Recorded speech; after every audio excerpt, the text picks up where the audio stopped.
G'day guys, happy Sunday, happy Father's Day to all the dads out there. We're at, 1 p.m. now. Hopefully you've had a couple beers in your belly, a nice lunch ready for the Sunday afternoon football. Welcome back to another episode, guys. A little bit of a different name, Talking Rugby League, because I was having some issues getting the podcast on Apple Podcasts because it included the phrase NRL. And with the NRL being so strict with copyright, etc., I'm sure you guys can see I've got such a creative mind as far as graphics, videos go. I can't do anything because they just ban everything, and as a result I get all these thoughts going around in my head. So I'm going to try to get them out on a piece of paper every single day if I can. So let's talk about Manly Sea Eagles today. That's what I want to talk about, guys, because their depth is set to be seriously tested, and I want to get this out every episode, guys, in one take, literally just sitting in front of this camera giving you my thoughts, crossing out them as I go. So their depth is about to be seriously tested.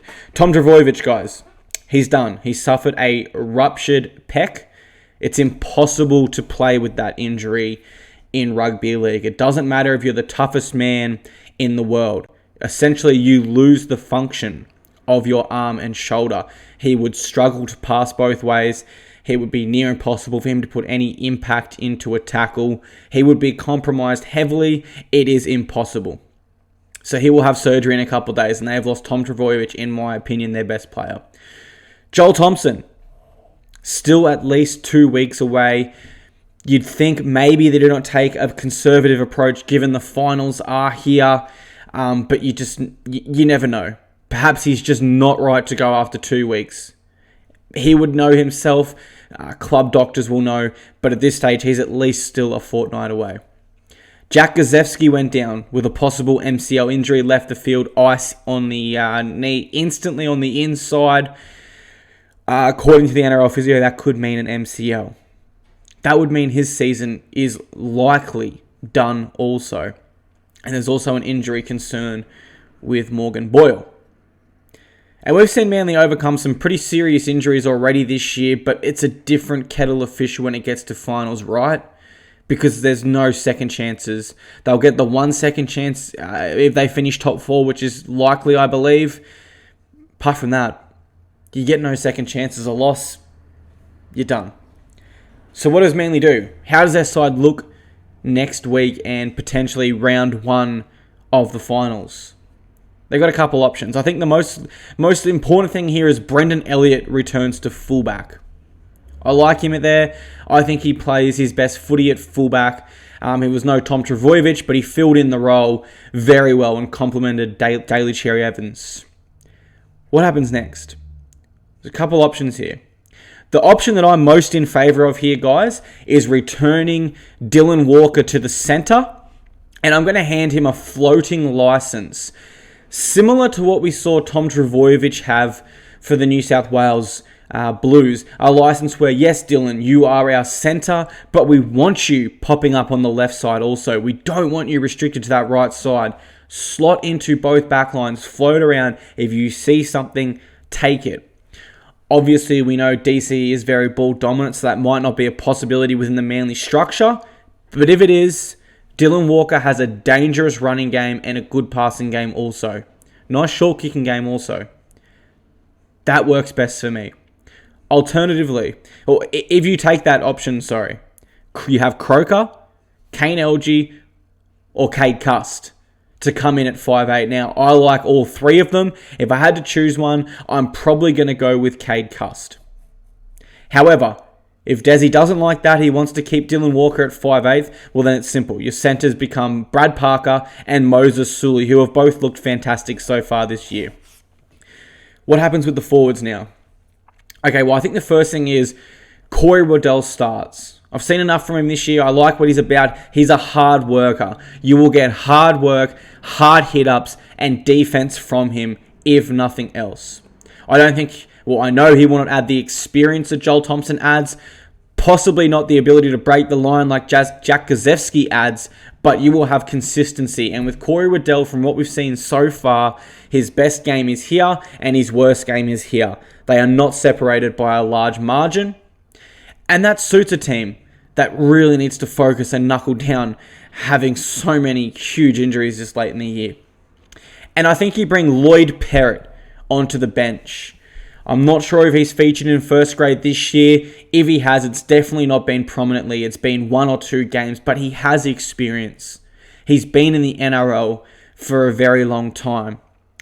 And most importantly for me, he's off contract at the end of this year. He will be hungrier than ever in his NRL career to show that he deserves another contract, whether that's at the Sea Eagles or another club, we don't know. But this is an opportunity that a player with experience like Lloyd Perrett simply will not miss. He will have a great final series, in my opinion, if he is given the chance. So this is how their team will look for week 1 of the finals if I was in charge.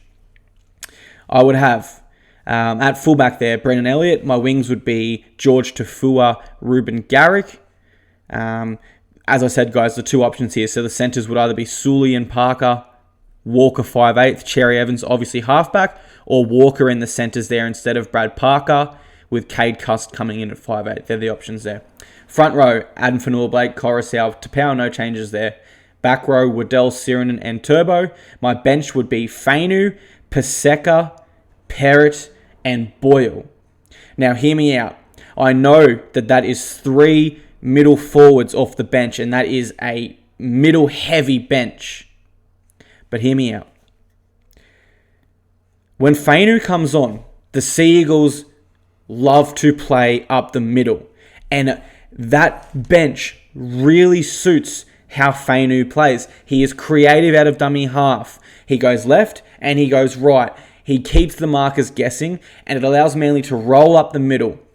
We saw Paseka, he scored the only try against the Storm, and I'm not sure if Fainu was on the field there. I believe he was, but if not, they played perfectly up the middle. Now, what does Api Coruscant do different to Manase Fainu? Both great hookers, both add different elements, different strengths to the side. For me, he spaces the defenders. He plays wide of the ruck, and that allows DCE to target the edges. That's why Dylan Walker is performing so well at 5'8" there, because the defensive line is spaced from Coruscant's accurate long passes from dummy half, and when they're spaced, it gives Dylan Walker a little bit more room to work with his dangerous running game. And for DCE, it gives him the time to target the edges. And then when Fainu comes on, it's almost as if he takes a little bit from Coruscant's playbook, but he plays differently. He plays up the middle. And the middle defenders are generally tired because you know what? They've just tackled Adam Fanua-Blake, Martin Tapau, who is always dangerous with an offload, as is Jake Trbojevic. They are fatigued mentally and physically, and Fainu takes full advantage of that. And with this middle forward, middle heavy bench of Paseka, Perrett, and Boyle, coming off Paseka and Boyle, both young in their careers, right? So that's another reason why we have Perrett there. We bring on some experience with our young guns that bring the enthusiasm. Perrett brings the experienced head, and as I said, he wants to play for a new deal. They will wreak havoc up the middle. But I'm assuming that's not why you clicked on this video. I'm assuming you clicked on this video because you want to know what I think about the premiership chances of Manly, right? That's what everyone wants to know right now. And to that, well, I can't give you an honest answer yet. I need to see them in action in round 25 and week 1 of the finals. Then I'll probably only need a week or two, and as will you as a rugby league fan, to be poised with the knowledge to say whether they are. At this rate, I'd say they're a small chance. They've had some great wins earlier this year without Tom, and Hasler is very experienced as a coach when it comes to finals. So there's 2 positives in their hat right there, right? But if I had to give you an answer right now, look, obviously it's not ideal to lose 2 great leaders like Joel Thompson and Tom Trbojevic. To lose Jack Gazewski, who was filling in for Thompson, looking phenomenal. It's not ideal for Manly. And for that reason, I'm going to have to say no for now. I didn't think they'd contend for the premiership before, so it wouldn't make sense for me to come to you now and say, hey, they've had a couple injuries, I still think they can. Doesn't make sense. But one bonus Manly fans do have going for them is Manly proved us wrong all year. And now they've got a chance to continue to prove us wrong. If Manly are to go on and win the 2019 Premiership, that is something special. That is history for the club. Because you look at 2018, they were in tatters. Trent Barrett, excuses, the facilities, they're not good enough. Manly board, we've got to upgrade, freaking out. Oh, we've got to get a new coach, let's just grab Des. Yeah, let's just grab Des. Let's just grab the coach who's come in and reminded us just how fantastic he is. And the Seagulls have a genuine chance here to write some rugby league history. I don't think they'll do it, but I'm not going to rule them out completely. They've shocked me enough already this year. I had them sitting 15th in my predicted ladder. They ain't 15th. They're top 4. And they have a big chance to shock us all. So let me know what you guys think. Let me know in the comments below. Let me know on my Instagram and Facebook. They are both there. Feel free to like and follow, guys. And if you have anything that you'd like to talk about or you'd like to jump on the show and chat some rugby league with me, I'm also open to that. So let me know. I am always contactable via Facebook and Instagram. Cheers, guys. Have a lovely day.